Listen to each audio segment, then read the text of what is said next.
Hi everyone, it's Robin, RS Island Crafts, and welcome to my studio. Today I'm going to show you how to make a pendant zipper pouch. Earlier this year I made these zipper pouches and several of you really liked them and asked for a tutorial.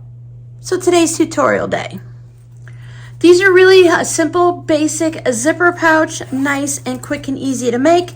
We'll just show you how to make the pendant part. I'm going to link down below in the description box to my zipper pouch playlist, and I'm going to put in the first pinned comment my popular how to sew a zippered coin pouch video, so that if you need a little extra help in each of the steps on making an actual zipper pouch, you can go there. But we're just going to quickly move through most of it so we can spend our time working on the pendants. Your zipper pouch could be any size that you'd like it to be. Today, we are starting with a 9.5 by 6.5 inch piece of fabric for the front and the back. And that's going to give us about a 9 by 6 zipper pouch. I'm not looking for a specific size, so I'm just making a generalized size that I enjoy making. So I have 2 pieces of fabric for the front of the pouch. I cut 2 lining fabrics the same size as the outside of the pouch. And I'm using a 12-inch nylon zipper. Now I like my zippers to be larger than the front of my pouch. It just makes it easier for me to sew it in. And with the nylon zipper, I can cut it to size and I can also stitch over it. I've added Fusible fleece to both outer pieces of my pouch. I like to use Fusible fleece because I won't be quilting this, so to speak. I will be stitching down the pendants, but I won't be making it as an actual quilted zipper pouch. Now to adhere the little fabric pieces to my pouch, I am using the Heat and Bond Purple Light Sewable. It has a sewing machine right here, and that's going to hold those pieces down while I sew them down, so I don't have to worry about them shifting.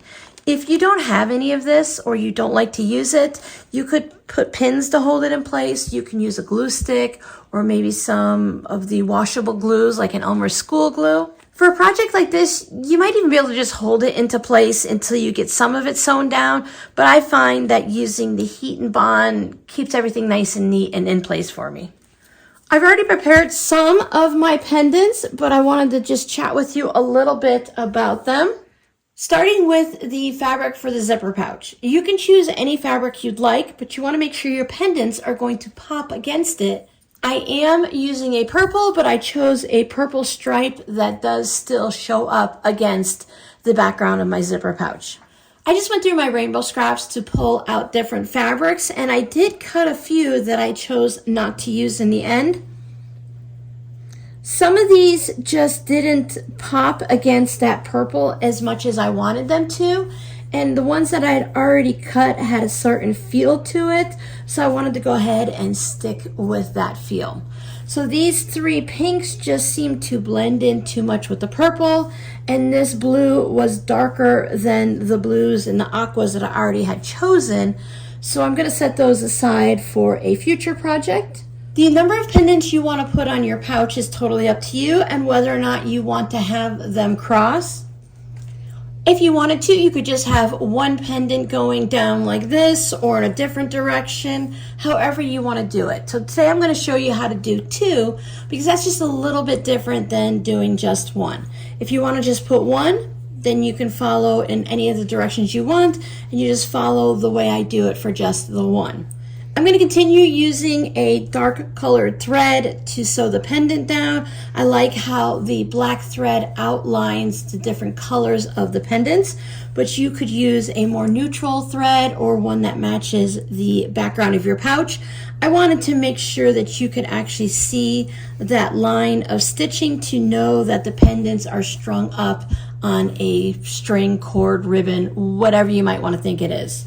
When I made the original pendant zipper pouch, I did save my little tiny templates, put them in a little zippy bag so they didn't get lost as easily. I made one that I added some tape to just to protect it a little bit for the zipper pouches, and I also made a smaller version for a coin pouch. And the way I came up with this design is I just took a piece of paper and a ruler and a pen, and I drew out a triangle. Then I cut it out of the paper. I had my basic pouch shape cut out already, so I already knew the size of my pouch, and then I laid the piece of paper down. The first one I made was way too big, And the second one I made was way too small, and that's what became the coin pouch one. So then I tried something in the middle, and then that one worked out really well. It's going to come down to what looks good to you and based on the size of your pouch. If you're making something larger, maybe a laptop sleeve, then you might want to have either more pendants or larger pendants. When you're making something smaller like a coin pouch, if you have them this large and you want to have a certain amount going across your coin pouch, you're not going to have that much room. Now I did go ahead and I measured my triangle here. Now at this straight edge at the top, it measures 1.25 inches. And from the top down to the point, it's 1 5/8 of an inch. For my smaller coin version, this one is only 5/8 of an inch across, and it's 3/4 of an inch high. If you don't want to draw out your own and go through this whole process, you can go online and search for something that has pendants on it, some type of a project. You can usually find them in a coloring book, maybe a circus coloring book will have them, and you can go ahead and print out a coloring book page and then use whatever size they had, cut it out and see if it'll work for your zipper pouch. I cut a small piece of the heat and bond off so that I can show you how I trace it onto there, put it on the fabric, and cut it out. I am using an old ironing board, and I like to use this little palm iron. This one's a pure steam iron. You can find these on Amazon. I like to use a small palm iron for a few reasons. If I'm going to be pressing something this small, this little palm iron is a lot easier to manage than my larger Oliso iron. It would be really harder to do this. Plus, this one is a smaller area to clean if I get any of the Fusible onto the iron. I chose this fabric so that I can show you how to kind of fussy cut and choose where you want your design to be if you want something specific within your pendant. And I'm going to trace my triangle out just using a basic Papermate Joy pen. You can trace it with almost anything you'd like. If you use a marker or something, it tends to get onto your fingers easier, so just choose something with a small tip on it, whether it's a regular pen or maybe a mechanical pencil. Now the heat and bond has glue on the back, and that's going to help hold everything down for us, and it has a paper side. We're going to draw on the paper side, and when we go to put it onto our fabric and onto our pouch, we can remove the paper and there's glue underneath. We just want to make sure that we're not tracing on the glue side. So whatever you're tracing, just set it down onto the paper side and trace around it. If you're tracing multiple of them for a zipper pouch, then you want to leave at least 1/4 inch in between the shapes, preferably a little bit more. I have 13 of these triangle pendants on my pouches, so I have another 13 ready. This one's number 13. Now it's up to you if you want to trim off the excess heat and bond or just leave it there. I do like to trim it down about somewhere between 1/8 of an inch and 1/4 of an inch on the outside of our drawn line. That just makes it easier when I put it on a smaller piece of fabric, that there won't be any extra heat and bond that's going to get stuck to my pressing mat.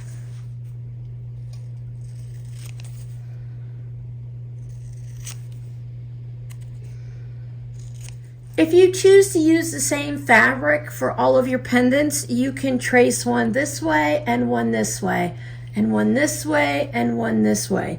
And that way, when you lay it out on your fabric, it'll take up less fabric. We're going to be pressing this to the back of our fabric. Make sure your fabric is already been pressed and you don't want to have any wrinkles in it. So I can see through from the back side easily where the design is. So I think today I will just use this section here. So when I go to the back, I can hold it up to the light to see through it and just decide where I want that inside of my triangle. Then following the package directions for whatever product you're using, fuse that down. I like to give it a quick press from the other side. Just wait a few seconds for it to cool down. Now you can use a rotary cutter and a ruler, or I'm just going to use a pair of scissors. It's really simple to cut on that line.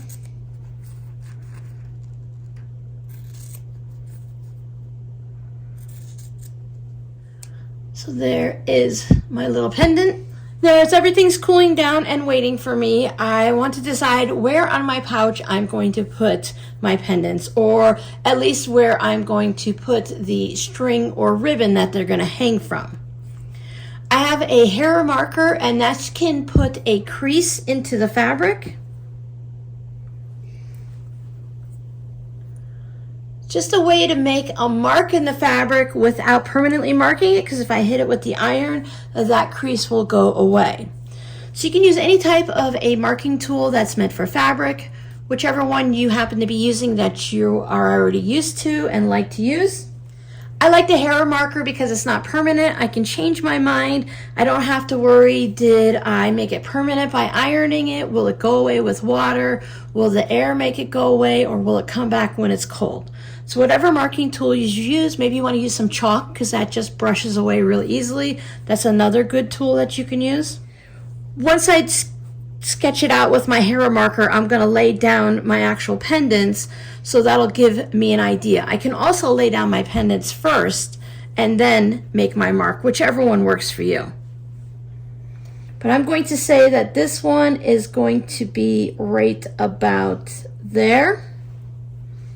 And then this one will go right around there. Now I can see that crease pretty well. It'll probably be a little difficult for you, but when you're working on your own, you'll be able to see it. Then you can decide, where do you want to place your pendants. So go ahead and take a moment to get those all laid out. Some of mine did go into the seam allowance. I'm not worried about that. This one went up into the zipper, as did this one. That doesn't bother me at all. I feel like it kind of makes it have a little bit of character and feel less planned out. Once you have everything about laid out, you can now decide, do you still like the fabrics you chose? Did you decide that maybe having two of the striped fabrics isn't something you really like? Or maybe you just want to move them around a little bit?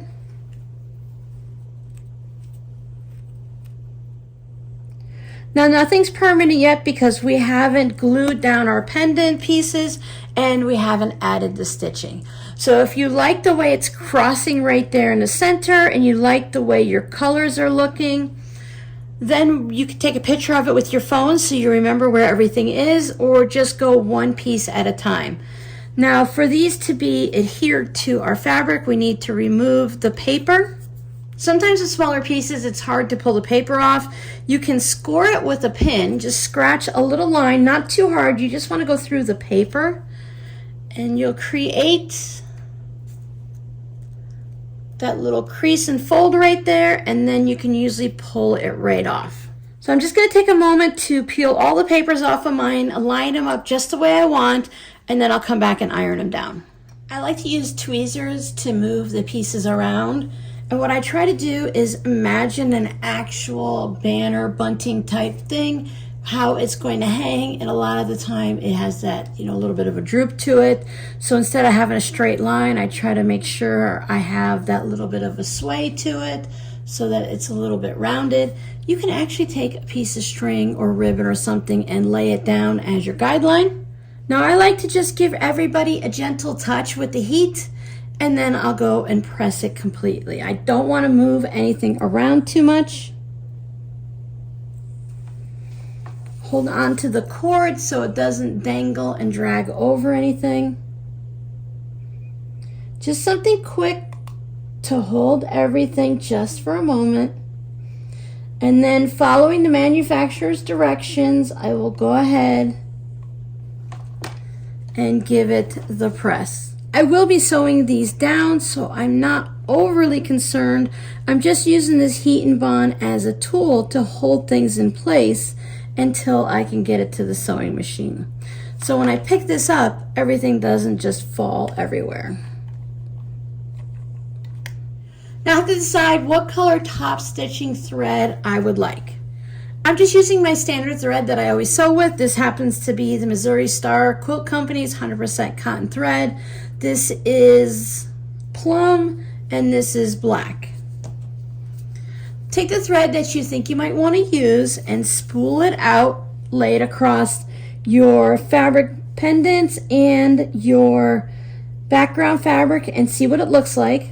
Now I chose this plum to actually sew my pouch together because it doesn't stand out at all. It's not noticeable against the fabric. I do want something that's going to pop against the colors and stand out against the background. Now for this pouch, it's just going to work that black is the color for me again.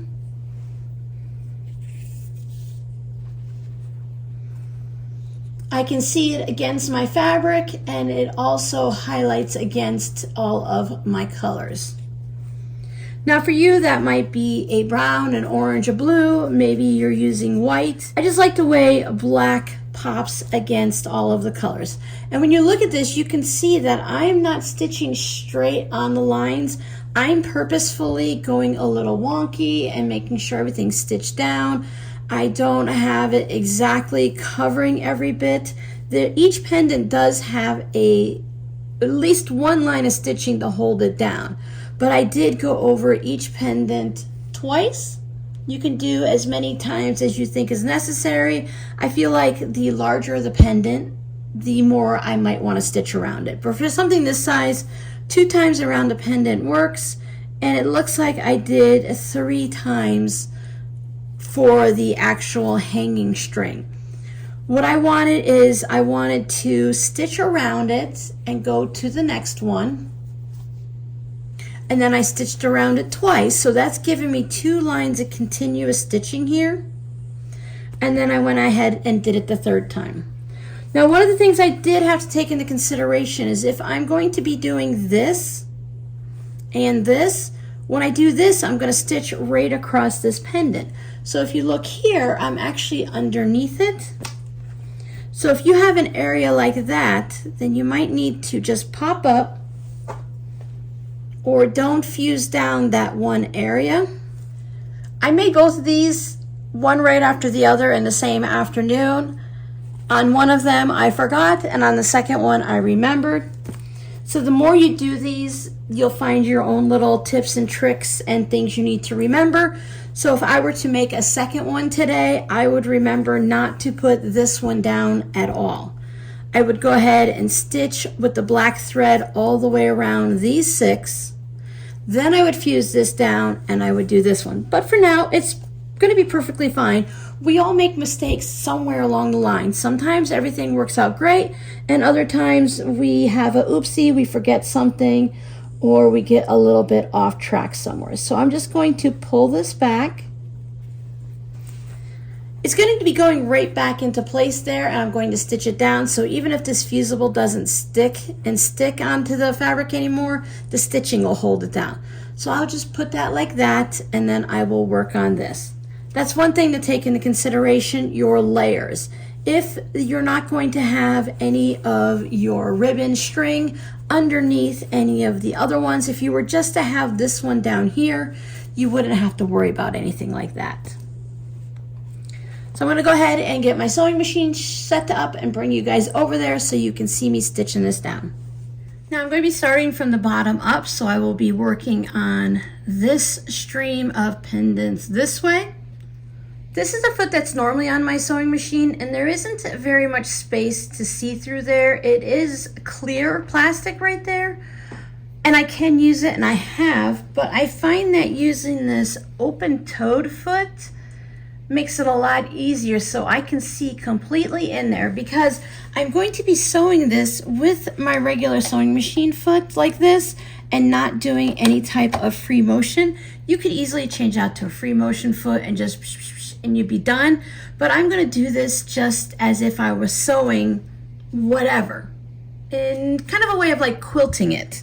I like to take a second and just think the best direction to do that. If I were to start right here at the edge, I can go ahead and trace around this one completely. That would be 1.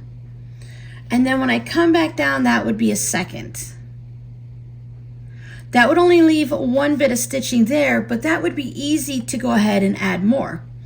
So if I did the once around and twice around, then I can come to this one and do the same thing until I get to here. Then at this point, I would need to travel and then just continue it on. I could also just go around once so that I would be going down and up and down and up and down and up, make the line, and then I'd have to go back and do it in the other direction. Whichever works for you, try it with your first pouch a couple different ways. Consider your first time, maybe your second time, just a tester to see your process and to find what feels good to you, because I can tell you all day long to do it this way, and if it feels awkward and doesn't work for you, then it's not going to be enjoyable. You're not going to make it again. I have no idea what I did on the last one and which way I did it. I remember doing both of them differently. So I found my own way too. And now it's been a few months since I've made it, so I'm going to find my way again. If you hold your two threads to the back of your machine, that will help to stop having that giant mess of thread or a bird's nest underneath on the back of it. You won't be able to see it except for the fact that I'm using a white colored lining, so I might be able to see through it, but you could also feel that bunch of thread. So I'll just hold on until I get started.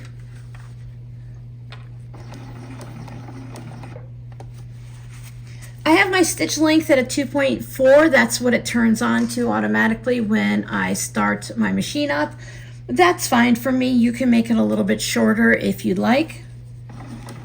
You can also, if your machine allows it, to slow down the speed on your machine. I like to turn mine down just a little bit because I do like to do the pedal to the metal and push the sewing foot all the way down, so it does get going a little fast and I might lose control. So I know myself and my style, so I go ahead and turn it down. And I will just go down. I'm leaving about 1/8 of an inch along the edge. It's up to you how much you do. I do like to go all the way down to the tip in order to hold that down with the thread. So then I will lift my presser foot and turn it this way. So my seam allowance is a little bit smaller on my first pass, but when I do my second one, I won't have to go all the way to the tip, and I can just go down and make sure that it's being held down securely. That's another good reason to have 2 or 3 passes. Now over time, these pouches could fray very easily. That's just the point of having machine applique like this. So there's my first one. I'm going to go ahead and just move to the next one, and I'll come back and make that second pass.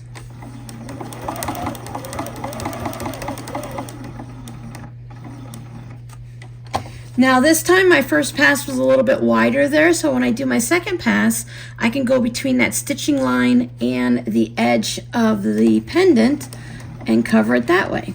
So it doesn't, when we're doing 2 of them, it doesn't matter that much which one you do first or if you mix them up, because we can always take care of it on the next pass.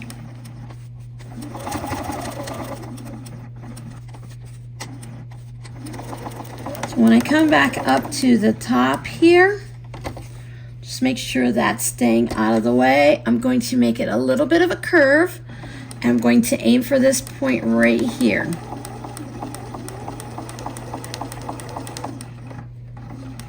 And then I'm going to finish stitching these. I don't mind if I go off of my fabric pendant here. It's just going to give it that fun cartoony type look that I'm going for anyway. By having the fusible fleece on the back, it stabilizes the fabric.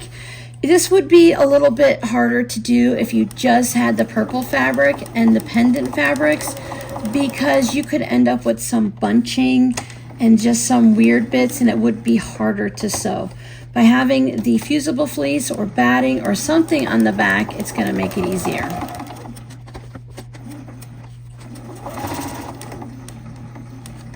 And then I'm just going to run it off, and I'm going to follow the basic line. Again, it's going to be in the seam allowance for the most part, so it won't matter.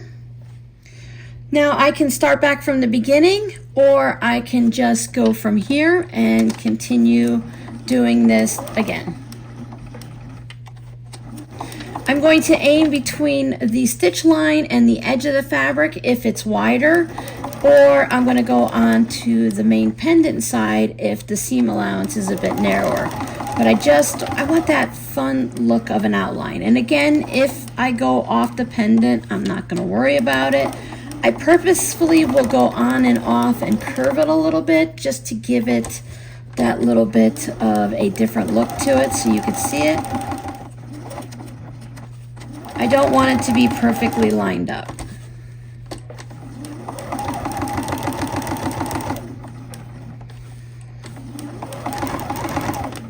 And be careful.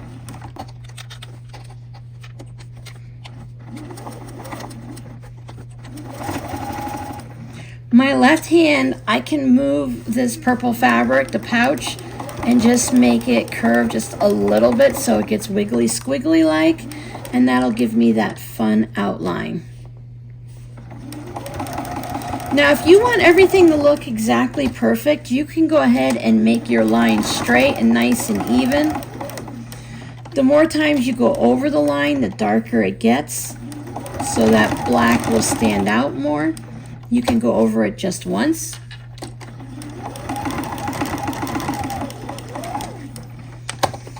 So now they have two stitching all the way on all of the pendants, but I have nothing at the top. So I'm going to do this, and I'm going to try to stay close to the top of the pendant pieces, but just like here, if I get off, I get off. Having the open toe foot makes it easy for me to see.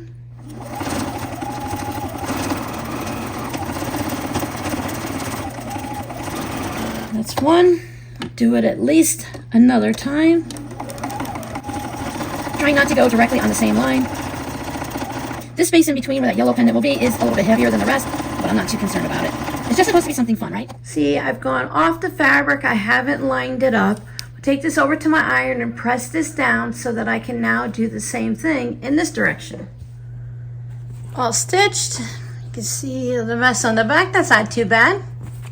Give it a good press and then just line it up with the front of your zipper pouch and see that everything matches. It should be pretty close. This shouldn't shrink in too much because I have the fusible fleece on the back, so that's going to hold it into place. Now I just need to make my pouch, and I'm going to make the pouch just the same way I make every other zipper pouch.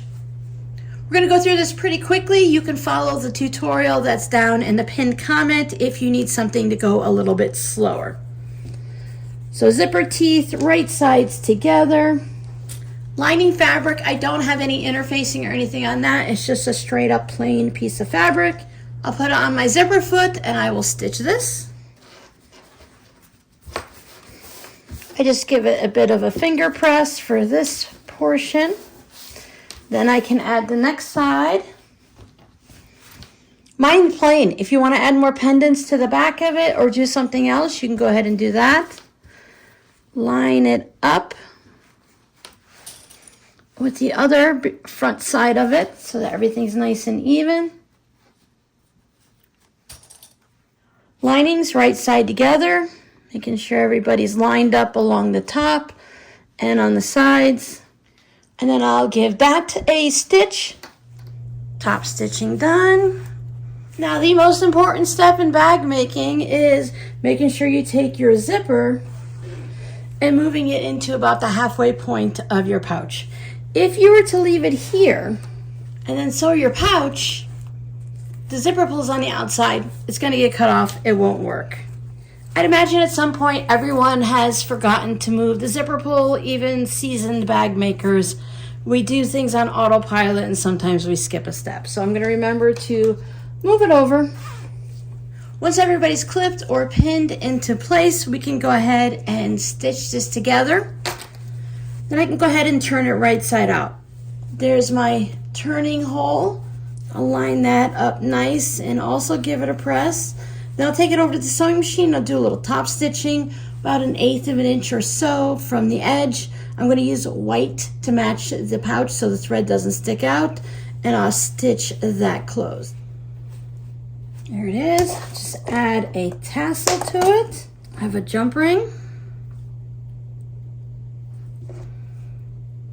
Jump rings, you always want to do this and not this to open.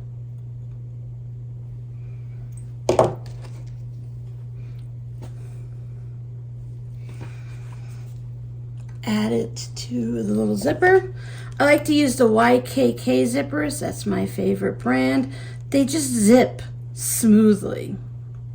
They don't fray. They last a very, very long time. As you can see, some of them did get stuck. This one just has the ribbon in the seam. This one has some of that. Both of these are in the seam allowance of the zipper. And I think that just works out really nice, even if it wasn't anything that was planned, because if it just like stopped, that would look weird if it was just like, poof, there you go. You know, they just ended. So your scrappy word today is zipper. Do you enjoy making zipper pouches as much as I do? Or have you never made a zipper pouch before? Maybe this will be your first one. Add some holiday fabric so you'll have it for Halloween or Christmas for the upcoming seasons. Thank you guys so much for hanging out with me. Remember, the playlist for the zipper pouches is in the description box, and the most popular of my zippered coin pouch video is in the pinned comments. Check out one of these videos here if you're looking for some more zipper fun, and I'll see you guys next time. Bye.